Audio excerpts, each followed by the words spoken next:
إن الحمد لله نحمده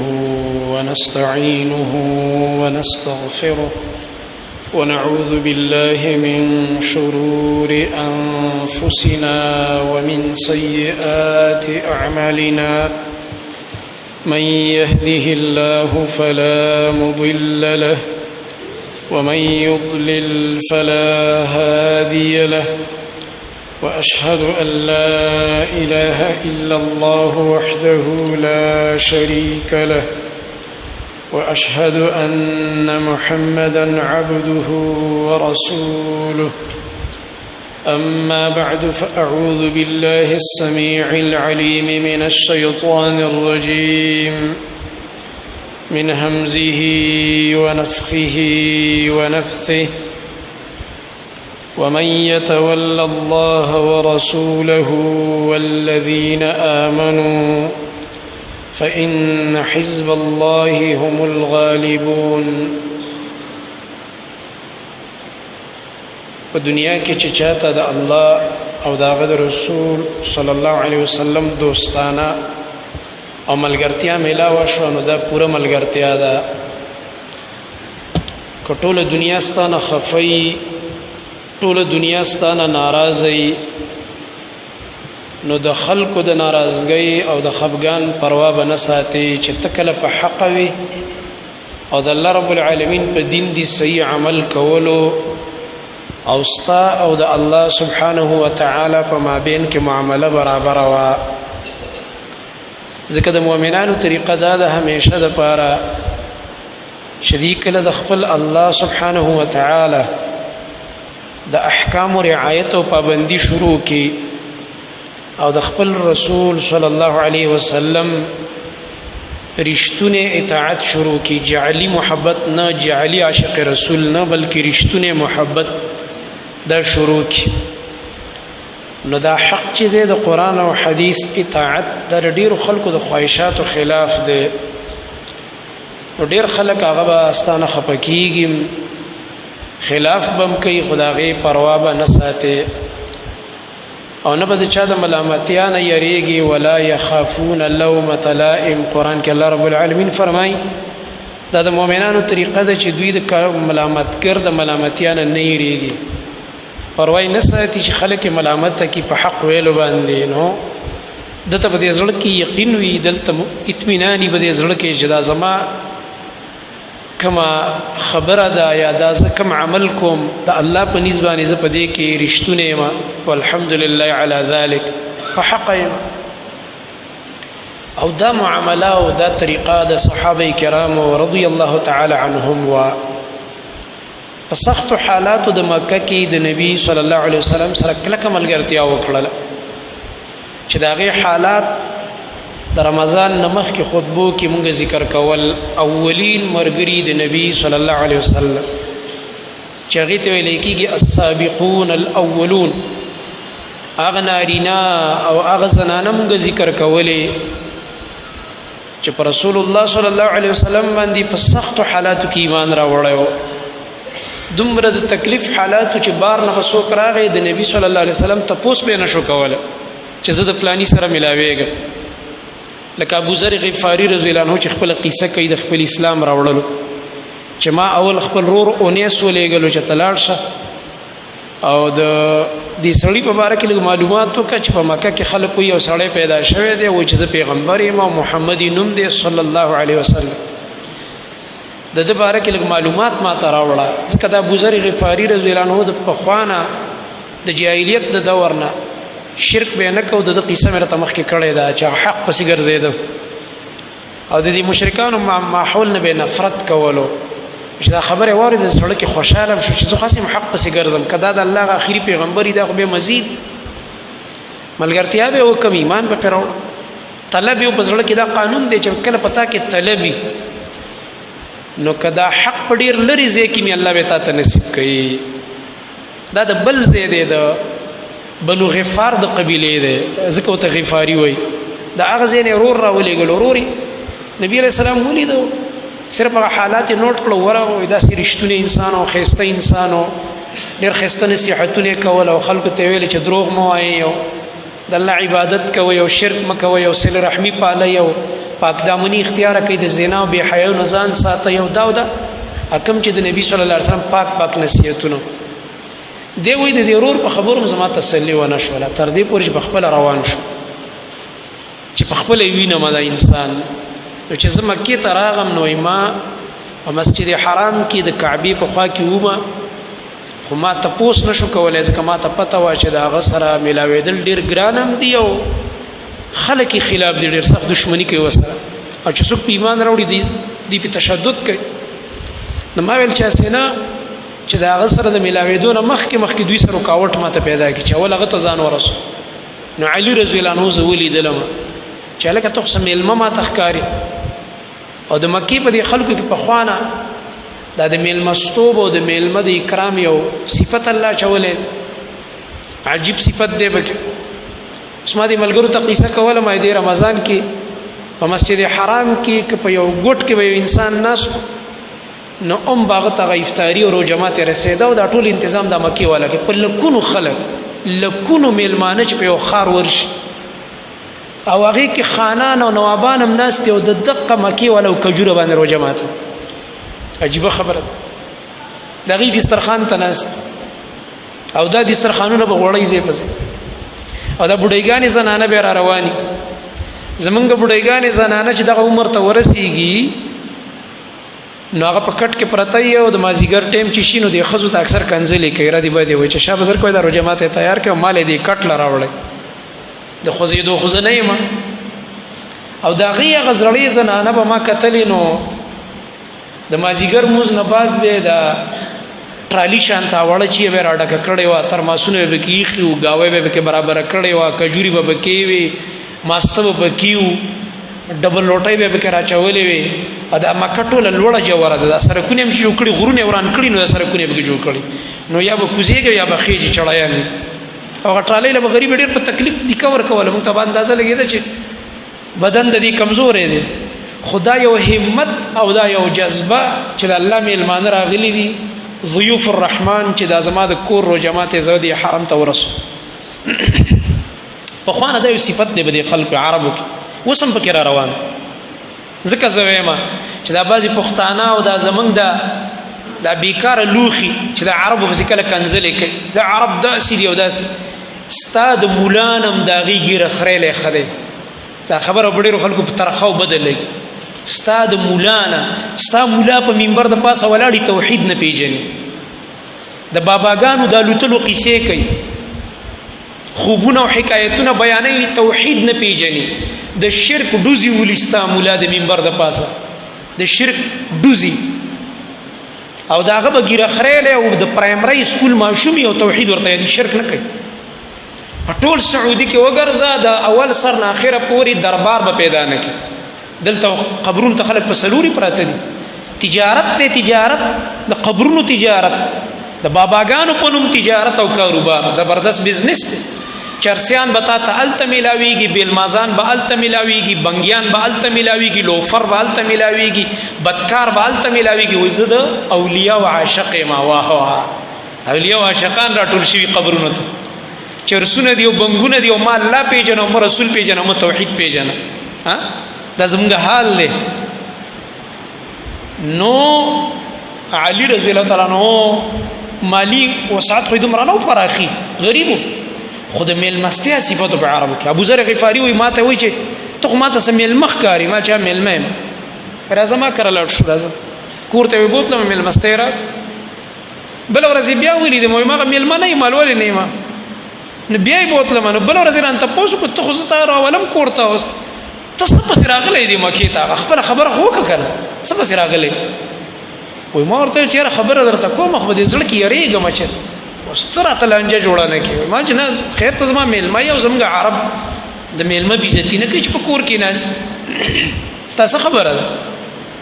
وير ما دې اوریدلی چې ته یو شخص دی او محمد نوم دی صلی الله علیه وسلم او هغه چې د الله پیغمبر او ما ته وحی کیږي زرا غلیم داغه ملاقات علی رضی الله عنه ورته ډیر خزه تر رسیدلې خدای چې په کوم مشرک نه اولېدلې هغه زموږ نبی دی مونږ په ایمان راوړې دی زما د تر زوی دی زه به تا دغه خواته رسومه خو کتا زما سره دا خلک ویني نو کېدی شي چې پتا تشدد وکړي او ظلم در باندې وکړي نو ما سره به په لارم داسې نه ځي لکه ته چې زما سره نبی صلی الله علیه وسلم خواته رواني او د ملګري په حیثیت دې څوک وپېژني بس لکه یو لاروی چې رواني زه به هم روان یم ته به هم روان او که بیا هم داسې خطره غوندې ما محسوس کړله زه بس یو دیوال ته ودرېږم دا پیزار میزار به سموم او ته به مانه مخکې کېږي په هغه لاره به سیده ځې نو بیا هغې نه بعد یې هغه ورسو رسول الله صلی الله علیه وسلم ته یعنی دا واقع صرف دې دپاره واقع په خپل ځای کې راځي انشاءالله د هغه اوږده په تفصیل به راشي انشاءالله صرف اشاره مې دې ته تاسو ته درکوله چې دومره سخت او د تکلیف حالات چې په رسول الله صلی الله علیه وسلم باندې ایمان راوړل د هغوی سره ملاقات کول دا هم دومره لوی تکلیف او بیا په ده باندې چې کوم تشدد شوی دی چې کله کلمه ویلې ابوذر غفاري په ښکاره مجلس او بېهوشه کړی دی بار بار او واقع تاسو ته معلومه ده په دغه حالاتو کې چې کوم خلکو ایمان راوړی دی قرآن کې الله رب العالمین فرمایي چې د هجرت نه مخکې چا ایمان راوړی دی یعنې د نبي صلی الله علیه وسلم د مدینې د هجرت نه مخکې ځکه سخت حالاتو مکه وه دا کسان چې دي دا د دې نورو نه په درجه کې ډېر اوچت دي ځکه چې دوی سختي ډېره تېره کړې تکلیفونه ډېر وښکلي دي او دا ما چې کوم آیت ولوستو دې کې الله رب العالمین فرمایي الله وایي دا زما ډله ده دا زما والا خلق دی ومن يتول الله ورسوله والذين آمنوا فإن حزب الله هم الغالبون الله رب العالمین فرمایي دی له به زه غلبه ورکوم دوی سره به زه مدد کوم څوک چې د الله سره دوستانې کوي یعنې د هغه توحید مني د الله رب العالمین سره لویه دوستانه څه ده د هغه توحید منل شرک به نه کوي د الله صفتونه به قبر او ولی او بابا او بزرګ له نه ورکوي د الله نه غیر به د بل چاته ګوره سر نه ټیټېږي یاد ساته د الله نه غیر بل څوک عالم الغیب ونه ګڼي د بل چا په نوم چېرته ګوره شکرانه او نظر او منښته ورنه کړي دا عبادت دی او عبادت د الله نه غیر د بل چا شرک دی او ایمان نه انسان خلاصېږي چې زمونږ خلک وایي د پلاني بابا یو لسمه ده چرګوړي حلاله زمیندار د هغه په نوم دانې ورکوي د لوی ځوان په نوم باندې دا شرک ښکاره واضحه خبره ټولو علماو په دې کې چا اختلاف نشته سوا د هغه کس نه چې په خپله به مشرک ابې مني او چې مشرک نه او مؤمن او توحید والی په دې کې هیڅ شک د هیڅ مسلک والا نشته چې دا شرک دی د الله نه غیر د بل چا په نوم چرګوړی حلالول د یو بابا دربار ته تور چیلی یا سپین چیلی بوتلل چې پلانی بابا په دربار کې حلالوم دا د خنزیر د غوښې نه د دې غوښه مرداره ده زیاته په بسم الله هم دا نه حلالېږي که د حلاله کې په وخت کې به بسم الله ووایي او یا ورته ته د خوراک په وخت کې پرلت ووایي بسم الله ووایي نه حلال مګر هغه وخت کې الله فرمایي چې ته د لوږې نه مرې او حلال خوراک نشته او تا نه ساده روانه ده لګیایي نو بیا به مجبوري په وخت کې حرام خوړل صحیح بیا جایز شي صرف دومره به خوري خوند به ته وینه اخلي چې ته د دې مرګ نه پې بچ شي نو که هغه حرام شی نه چې الله شریعت کې حرام کړي خنزیر غوښه وغیره او دام پکې ده او نور نو الله رب العالمین فرمایي بس بیا ټیک ده دومره وخوره چې سکت یې وکړي چې دا بلډ پریشر دې ځای له راشي چې د مرګ نه پې بچ شي او یو ځای پورې ځان ورسوي چېرته حلال خوراک وکړي بس نور دا جایز نه دي چې ته ورته ښه په خوښه ور روانې او پرلت دیوالی د بابا خوردې خورې لګې دا د غیر الله په نوم نظر منښته ده زمونږ خلک په دې وړو پوهېږي دا شرک دی دا عبادت دی منښته دا مالی عبادت دی مال د غیر الله په نوم لګې ته صرف کې او په دې باندې وزه دی بابا ته ځان نږدې کوم نو دی به ما الله ته نږدې کوي سبحان الله ولې ته الله ته ډایرکټ نشي نږدې کېدی دا هغه ګپونه دي دا هغه د عقیدې ګمراهیانې دي چې په مونږ کې راغلي د دین په نوم دې ته ګپ وایي دغه کارونه د مکې مشرکانو کول قرآن راوچت کوي سورت انعام وګورئ د غیر الله په نوم باندې به ذبح کولې د غیر الله په نوم باندې به څاروي حلالول وخان ته خو چېرته چیلی راټینګ ابو جهل به وخان حلالول الله فرمایي دا عمل ټول برباد دی ځکه دی زما دپاره دا کار نه کوي دی خو لګی دی د لات سخي صاحب دپاره یې کوي دی خو یې د منات بابا دپاره کوي دی خو یې د عزا ابۍ دپاره کوي دی خو یې د هبل شهید په نوم کوي د هغه د دربار دپاره یې کوي دا دربارونه د شرک د هغه زمانې نو په هغه دور کې چې چا ایمان راوړی دی دا ډېر اوچت مؤمنان دي ځکه قرآن کریم کې الله رب العالمین هغوی ته څه وایي السابقون الاولون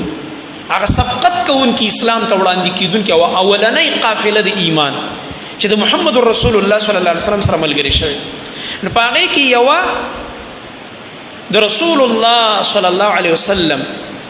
خینی هم کیږي او چاچی هم کیږي چې نن دغه حالات ان شاء الله تعالی موږ ذکر کوو. خو ول د دې د خاندان لګه تذکره به زو کوم د الله په توفیق باندې چې خاندان کوم خاندان دی عجیبه چې دا د ام الفضل دا د رسول الله صلی الله علیه وسلم خینی هم ده او چاچی هم ده، ځکه پترې واده وا. او دا ام الفضل خپل نوم دی لبابه الكبرى، ذکر دی یو بل خورم دا غم لبابه دا لبابه الصغرى دا کشر لبابه دا او دا مشر دا. ام الفضل لبابه الكبرى الهلاليه رضی الله تعالی عنها، د بنو هلال د قبیله ده، ډیر اوچته زنانه ده او ناشنا فضایل لري. دا ام الفضل لبابه الكبرى بنت الحارث الهلاليه، دا د رسول الله صلی الله علیه وسلم د تر د عباس بیبی ده، عباس ابن عبد المطلب چې پر رسول الله صلی الله علیه وسلم ایمان راوړی دی. تر نګورا د دې یو خور په نبی علیہ السلام واده ده، بلکې دوه خويندې رسول تذکرہ کوم، یو بیا وفات شو بیا بل وکړه نبی علیہ السلام. دا نشنا مبارک خاندان، ډیر مبارک خاندان. رسول الله صلی الله علیه وسلم باندې یو خور واده ده او بل خوري پتر واده ده. نو تر او راره دوانه نبی علیہ السلام او ترې ساندوګان هم دي او تر او راره هم دي. او دا د رسول الله صلی الله علیه وسلم چاچی هم کیږي او خینی هم کی. دا هغه چته زنانه ده چې د دې یو عظیم او هغه فضیلت والا زوی او عالم زوی د نبی علیہ السلام صحابي او د نبی علیہ السلام د دې تر زوی دی د عباس عبد الله ابن عباس. تاسو ډیر نوم اورئ چې نبی علیہ السلام ورته د شپې دعا کړې و د دې بچی ته، د ام الفضل دی بچی. به دې ته ام الفضل ولي وای؟ ځکه چې ردی بل زوی دی د فضل په نوم باندې، فضل ابن عباس، هم د نبی علیہ السلام د تر زوی دی فضل ابن عباس. ځکه دی مور ته ام الفضل وای، دا هغه زوی طرف ته نسبت کیږي په اسم کنیت د فضل مور. دا ام الفضل رضی الله تعالی عنها ډیر انتهایی یو عظیم الشان فضیلت والا زنانه، عبادت گزار زنانه، او ډیر انتهایی وخیاره او په دین پویا او فراست والا. لکه د دې د فراست تذکره کیدې شنن خطبه کې ونی شي را روان خطبه کې به زوک چې لوی اشکال دی د صحابه حل کړی دی. یو لوی مسله چې د صحابه په مینس کې واقع شوله د نبی علیہ السلام د حج په موقع کې، او هغه مسله دی حل کړه او صرف په خپل خيارتوب حل کړه او ټول خلکو اشکال ختم. دا هغه ناشنا زنانه ده. او د دې چې کومې خويندې دي نو یو دغه د لبابه الصغرى چې تاسو ته ویلې دا د خالد ابن ولید مور ده، د خالد ابن ولید مور ده. نو چې خالد ابن ولید دا مور دام د نبی علیہ السلام خینی شو کنه. نو د نبی علیہ الصلوۃ والسلام چې کومې بیبیانې وي د دې دا دوه خويندې چې په نبی علیہ السلام واده وي، نو د خالد ابن ولید دوه تروریانی په نبی علیہ السلام واده دي. خبر پوهیږي کنه پوهیږي؟ یو پکې دغه لبابه الصغرى. بل د دې چې کوم خور دغه د زینب بنت خزیمه، دا د رسول الله صلی الله علیه وسلم بیبی ده. نبی علیہ الصلوۃ والسلام دې سره واده کړی، بیا چې دا وفات شوی به ورله بل خور خسته ده میمونه رضی الله عنها. دا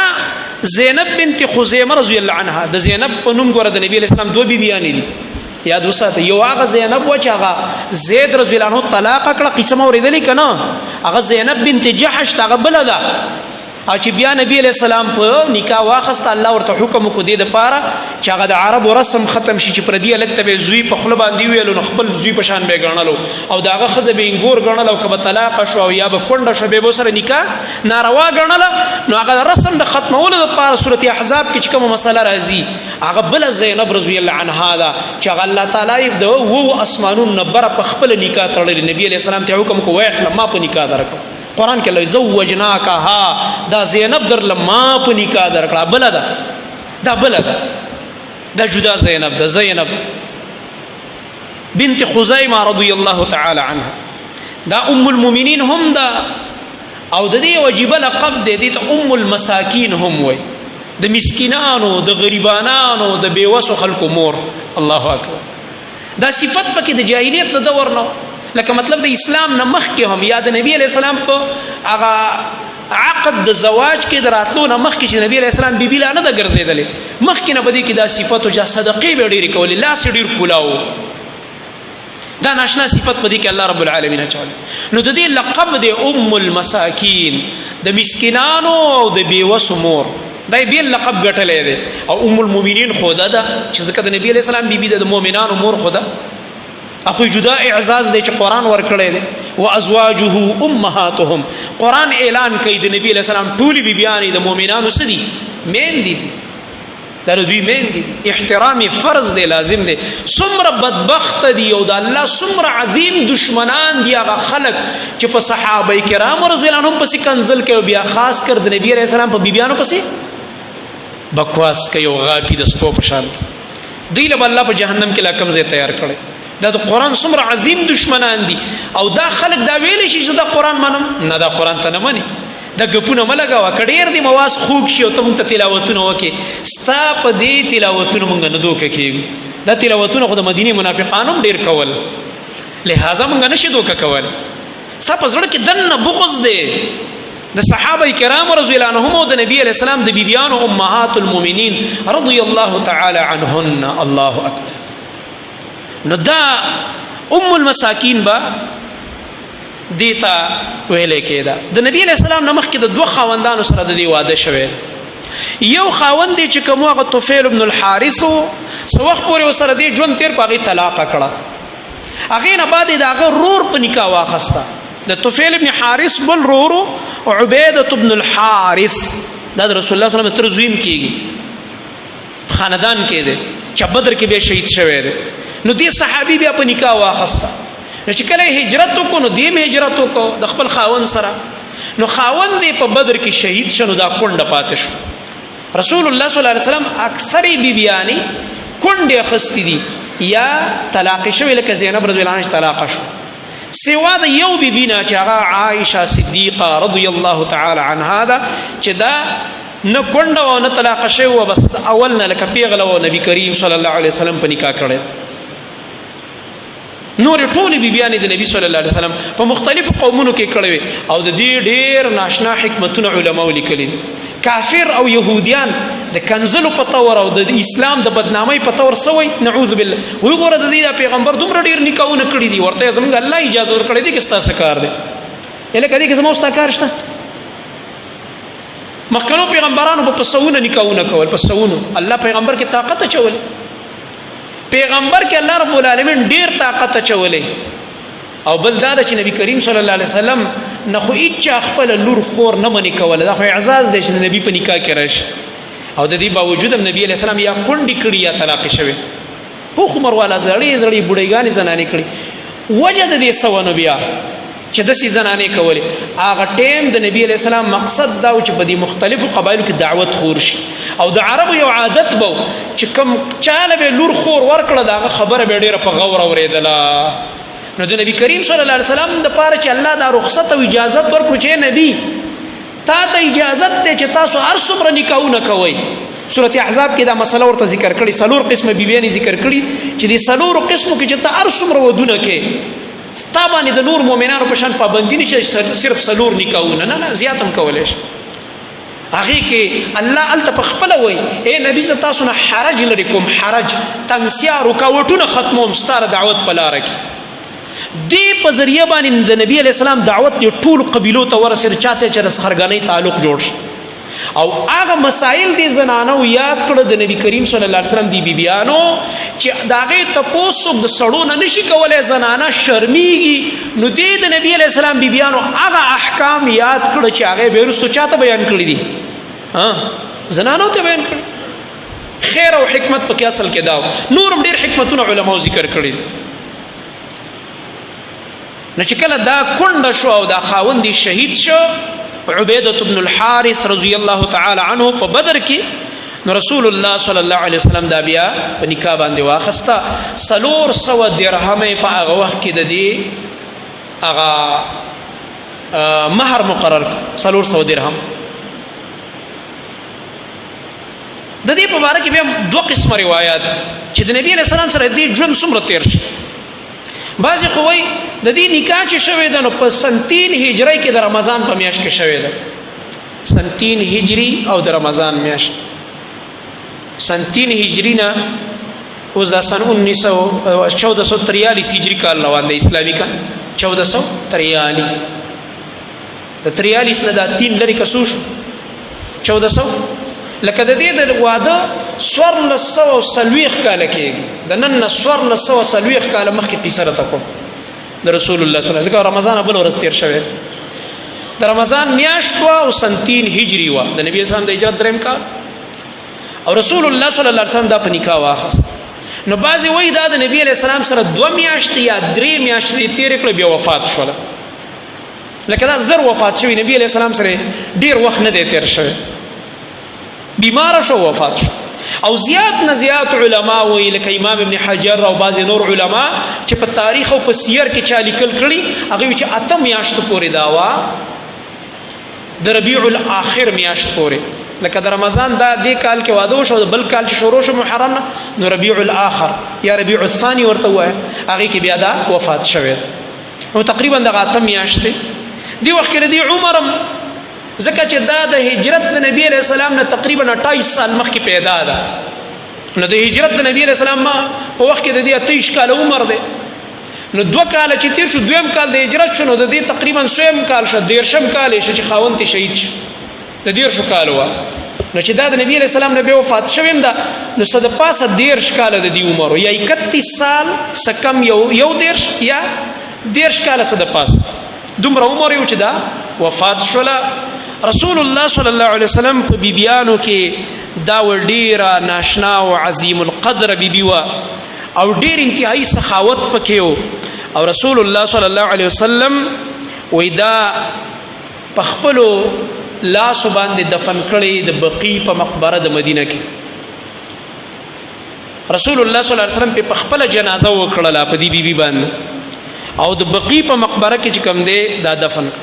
او دې سره چې نکاح کړی ده دا یې د دغه نه بعد کړی ده. د عمر رضی الله عنه لوري چې واخسته نبی علیه الصلاة والسلام، کله چې د عمر فاروق رضی الله عنه لور کونډه شوه حفصه رضی الله تعالی عنها، هغې نه بعد بیا د دې سره نکاح کړی د رسول الله صلی الله علیه وسلم. دیو جن دې په باره کې راځي چې دا په امهات المؤمنین کې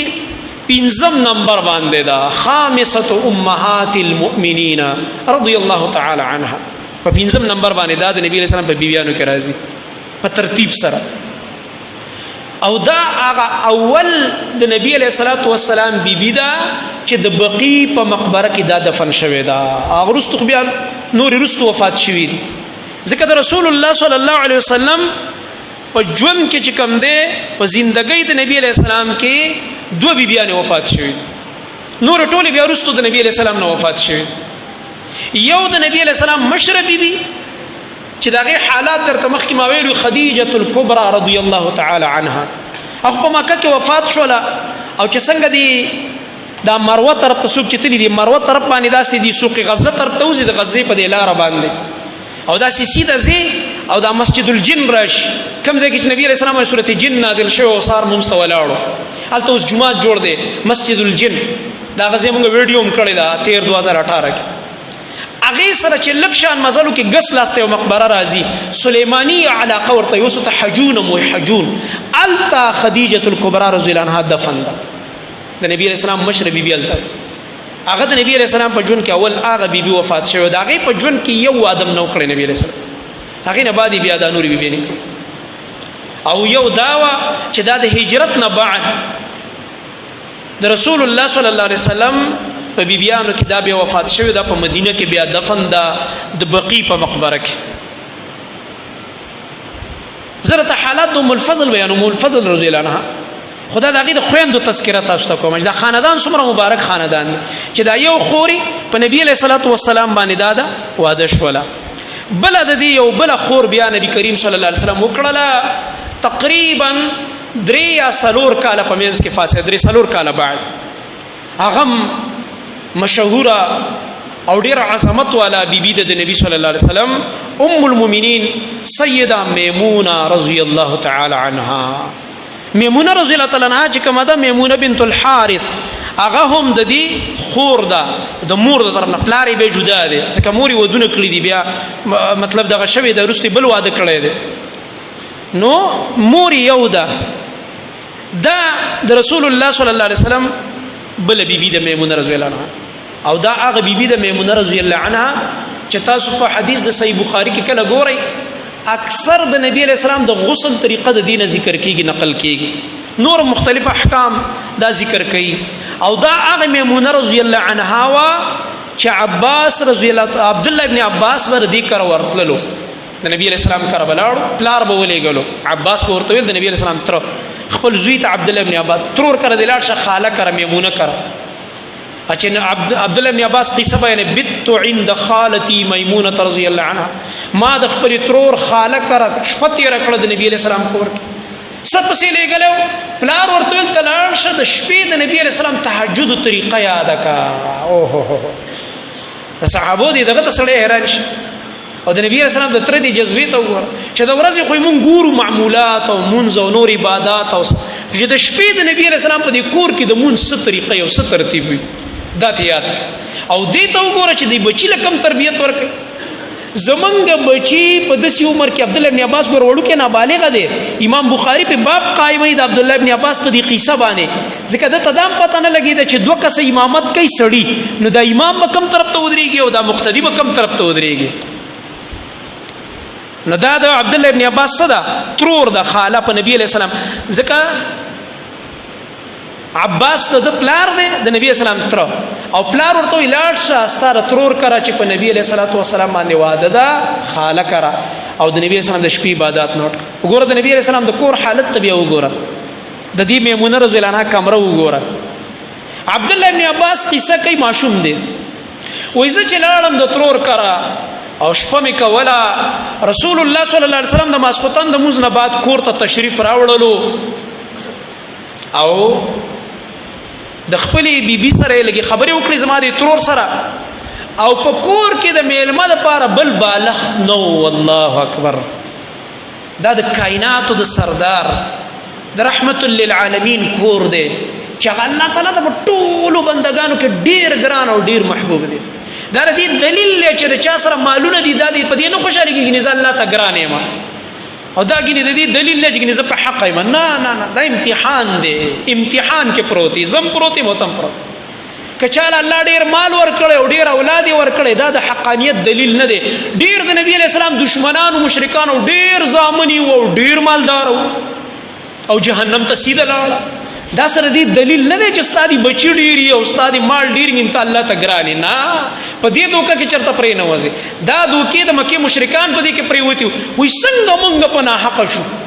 چې مونږ خو الله ته دومره ګرانی دومره ډیر مالونه راکړي دي او دومره ډیر بچی راکړي دي نو الله ورته قران کې فرمایي چې دا موای چې له اوتین مالا و ولدا دنیا کې مالدار مال اولاد می د آخرت کې به نه جهنم ته دی لېګم دا مالم در باندې سبب د عذاب شو دا اولادم در باندې سبب د عذاب شو بس کمال خو نه دی الله رب العالمین ته ټول نه محبوب دی عبد الله ابن عباس قصه کوي ترور کرم لاړم خو یو بالغ زه حیران شوم زه په سبانه سملم نو نبی صلی الله علیه وسلم دا بالغ داسي کې خو دو او پدی داسي په دې عرض باندې چې دا بالغ داسي په وګدو پرې وته دلته نبی علیہ السلام او بیبي پرې وته زما د ترور او نبی علیہ السلام او ما تل بچو ته دې طرف ته سر کې ده په دې پلنو طرف باندې دې د الګ طرف چې په یو بالغ درې کسانو سر کې الله او د شپې د نبی کریم صلی الله علیه وسلم کرا مشکرا زوړند را پاسې د زغپلار لګلې دي د پاره چې بچي د شپې تهجد طریقه یاد کا زمون بچي فرض منځونه نه کوي پلارانو سره غم نشته د صحابه بچو ته د تهجد طریقې صحابه خل دي ته د بچو تربيت دي ته د بچو هغه اصلي پرورش ته په دې ډېر خوشاله کې زما بچي انګلیش ویل واه انګلیش ویل انګلیش په دې جو بایډن لور لدا سي انګلیش ورزي چې حیران بدی غزلی به کې درته وای تا ته به سمې غزلی وای ته خور دا څه کمال له انګلیش ویل مړه دا څه کمال موږ د جبه خلاف نه یو او نه موږ د تعلیم خلاف خو فخر مکه مړه په دې باندې چې ته دومره ځان لوی غړې چې بزما زوی انګلیش ویل او لور می انګلیش ویل ستا زوی فرض مونږ کوي کنه کوي ستا لور فرض مونږ کوي کنه کوي تهجد پیژني کني پیژني قرآن پیژني کني پیژني دا خبرې کوه دا د صحابو بچي دا د نبی علیہ السلام د ترزوی نابالغ ماشوم وای ما ورته قتل نبی علیہ السلام ته الله اکبر او داسې وکړلو مسواکی والا ول او داسې وکړلو بیا رسول الله صلی الله علیه وسلم راغو د شپې په تهجد ودرېد خپل رب زم لاړم ما قشان او داسو نو قانون دار چې دوه کس کله یو امام یو مقتدی د شپې په تهجد کې جمع صدا جایز ده په نفلو کې جمع صدا په د ورځې په نفلو کې کله کله جایز ده هغه باندې عادت او دغه نه کې او د شپې په تهجد کې جایز ده کوم مثلا زه یو ځای ته لاړ شم یو مولوی صاحب دی یو قاری صاحب دی هغه ته قرآن ډیر یاد دی مال دومره نه راځي او هغه تهجد ته ولاړ دی نو زه خو واړه واړه سورتونه وایم مختصر تهجد وکم نو هغه خو یوګده کوي نو په کار د چې زه دغه سره ودرېږم دغه د وجه نه به زم ډیر قرآن به زما اجر ولیکلی شي نو دی وایي اوس ماته دا پته نه وه چې اوس کوم طرف ته ودرېږم قانون دار چې دوه کسه نارینه او مونځ کوي نو دا به یو بل سره جوخت ودرېږي جوخ به ودرېږي دواړه امام مقتدي به یو ځای ودرېږي او که یو زنانه یو سړی به مخکې ښځه به شاته ښځه په سب کې د سړي سره یو ځای نشي ودرېدی اگر که موري اگر که خورې ده او اگر که خپله بیبي ده او اگر که لورې ده دا به شاته ودرېږي جدا او اوس سره په کوم ځای کې یو ځای ولاړی الله وایي په مونځ کې ورسره یو ځای مه ودرېږه ښځې سره چې خپله ښځه دی ده لور دی ده مور دی ده خور دی ده د الله په بندګۍ کې مو سره په سب کې یو ځای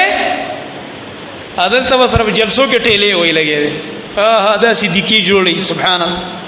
په دفترو کې دیکې جوړي دي سټیډیمونو کې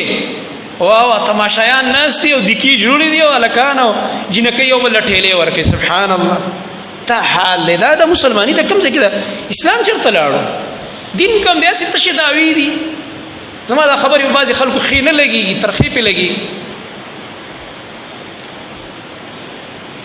دی وایي ما ته خو پته نه وه هسې اړه کې مې سوچ وکړو سوچ چېرې د امام مرتبه خو صحیح اوچته وي که نه او دا ښې طرف هم غوره نو دا نبي علیه السلام به ښي طرف ته شي او زه به کوم طرف ته ودرېږم زه به دې ګس طرف ته ودرېږم دا د بخاري حدیث وایي زه راغلم او دس مې وکړو او د نبی علیہ السلام نه د ګس طرف ته ودرېدم دې ځای کې د خطا شو قانون دا دی چې دوه کسه نارینه مونځ کوي امام به کوم طرف ته ودرېږي ګس طرف ته دین کې عقل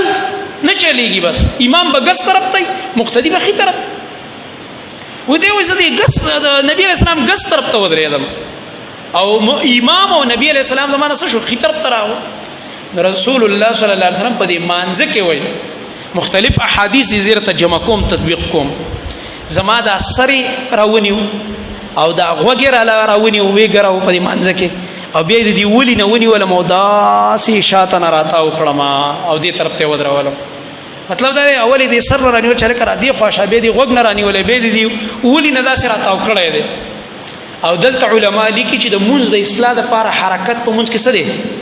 جایز هسې بې سبب په مونځ کې نه خوځېږي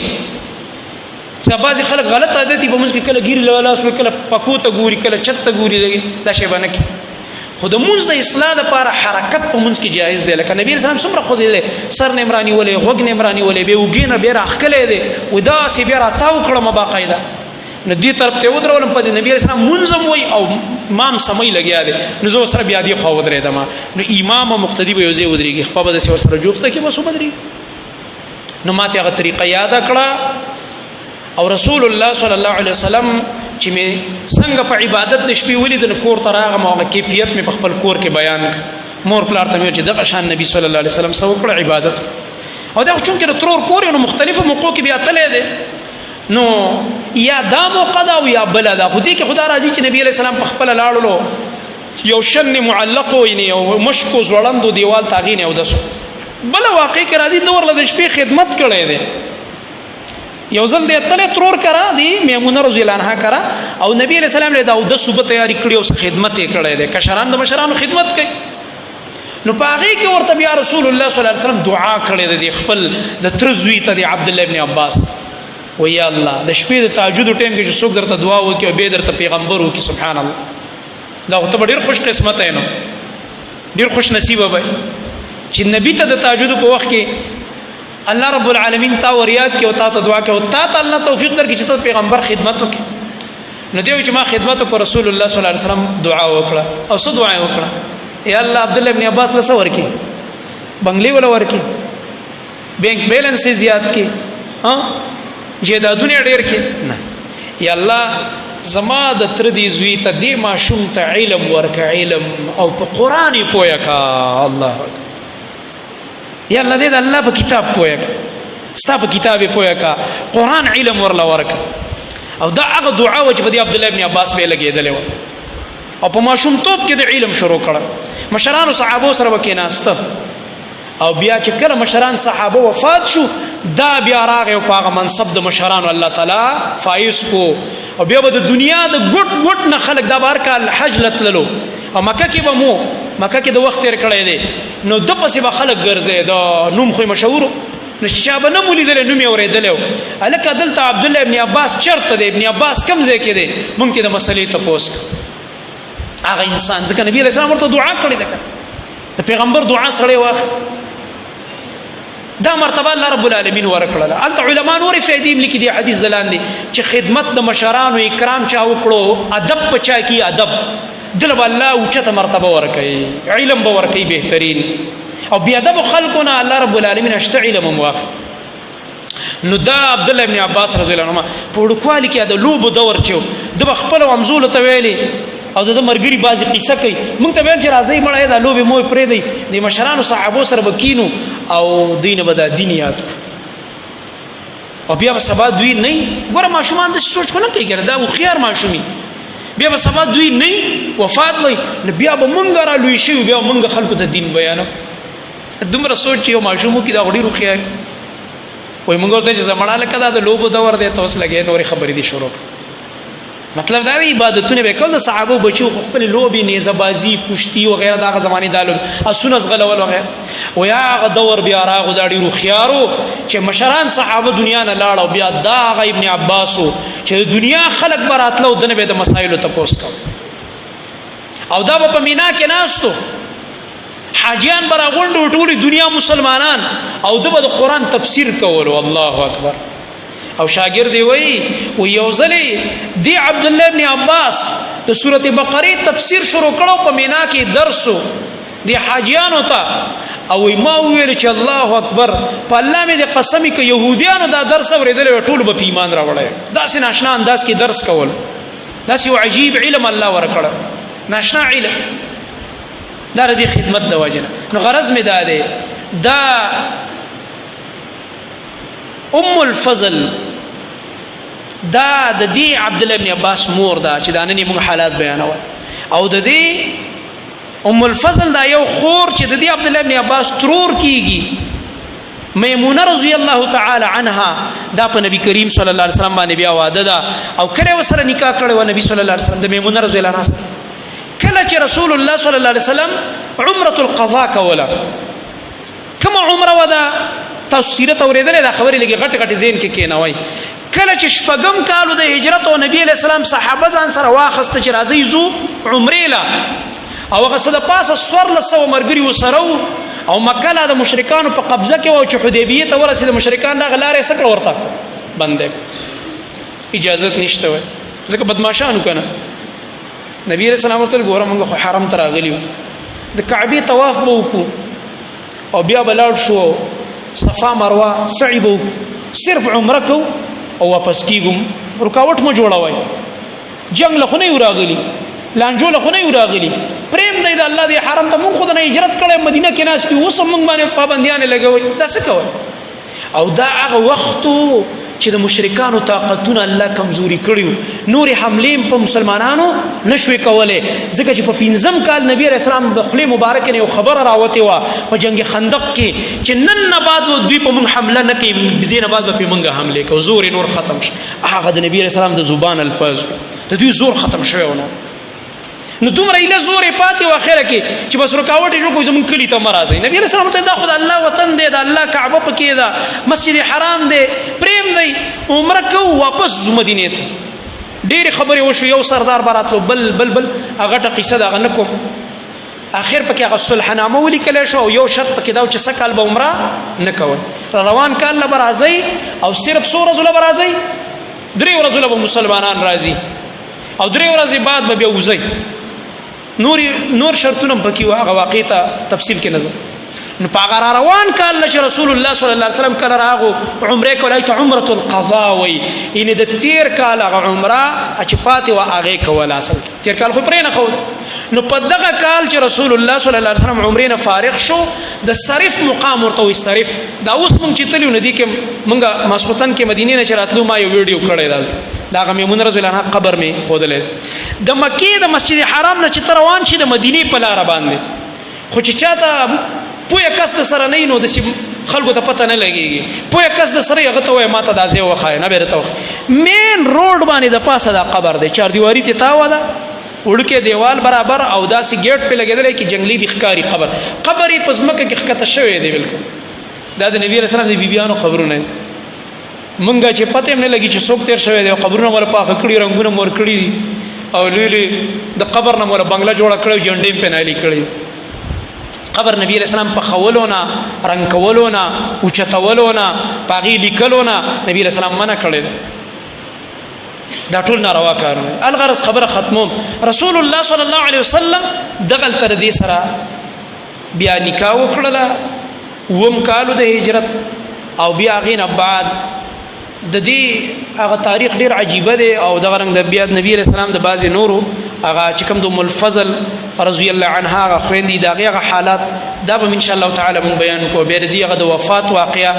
چې عبد الله ابن عباس باندې ډیر غم راغلی چې د ترور د مرګ نه خبر شو د غم سجده کړو هغه بعضی احوال ان شاء الله تعالی را روانه جمعه کې به ذکر کو د الله په توفیق باندې. اقول قولي هذا واستغفر الله لي ولكم ولسائر المؤمنين.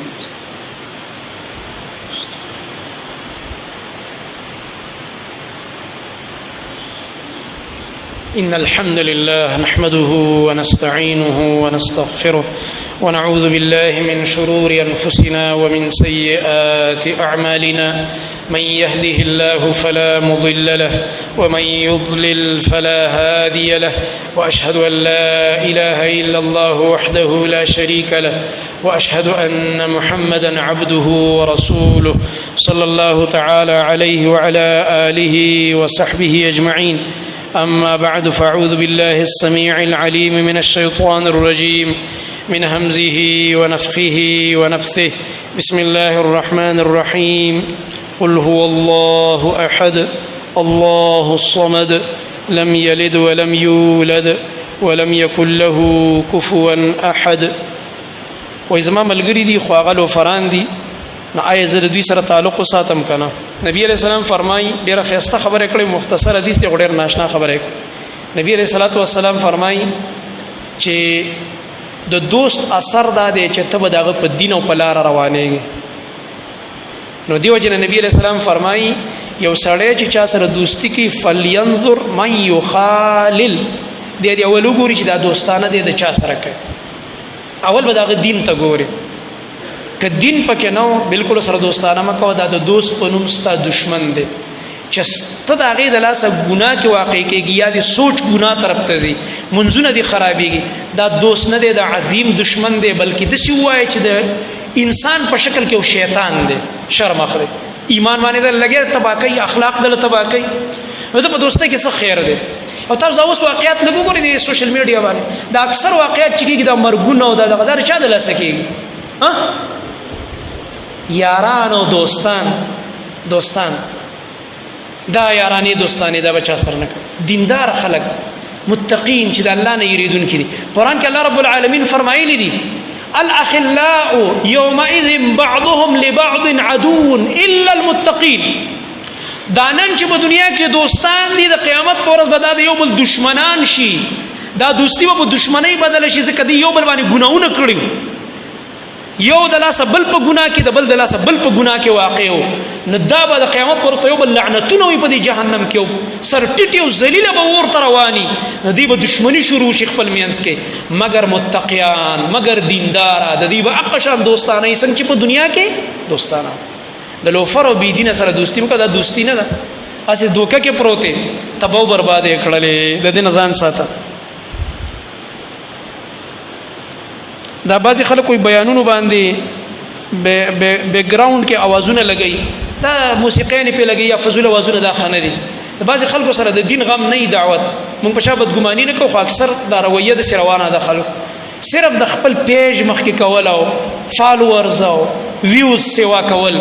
چې بس ډیر لایکس میلاو شي زما دی ویډیو ته، نه دا غم پکې نه چې دعوت وشي، دا سینې پکار دا وازونه او دا سازونه مازونه دا لګول دا ګناه ده. او بل دا بعض ظالمان د مشایخ او بیان سره لکه اوس مثلا یو شیخ دی په ډمو رد کوي، دا ظالم سره ډمو تصویرونه ورواچي، هغه خو لګي دا ګناه نه منې کوي، ته ظالم او بدبخت هغه ګناه خلکو ته مخې مخې تکي، هغه لګي په یو بل به حی باندې رد کوي، دی هغه به حی تصویرونه په ورواچي په هغه بیان باندې، او دا تا دعوت نه کو ګناه دی وکړل. څومره خلک چې دا ګوري هغه شیخ ته اجر رسیږي، خو دعوت کړي بیان کړي خلکو اصلاح لپاره، خدا ستاد کلیپ د لاس چې څومره خلکو دا نظر غلط استعماليږي، ګناه دی وکړل او جرم دی وکړل او دین دی په غلط رنگ کې پیش کړو، دین پورې دی خندا وکړه. یاد سات تاسو سره صرف د خپل د دنیا د چینل غم دی، تاسو سره صرف د خپل پیج او د خپل یوټیوب غم دی، د الله بنده دومره نیچ او دومره بیکار او ذلیل سوچ دی دا څومره بیکار انسان ته د دین غم وکا، د دعوت غم وکا، د دین دومره خسته چې په ساده انداز کې دا ته پیش کوم دا اثر کوي. ساوندونو موډون ته چول بګه ضرورت نشته، ته سره سازونه ورچي د غم شپېلې وسره ورچي او سبق ورچي، دا ناروا کار دی او دین ځان ساتل وکړ دي، صفونه برابر کوي. جزاکم الله.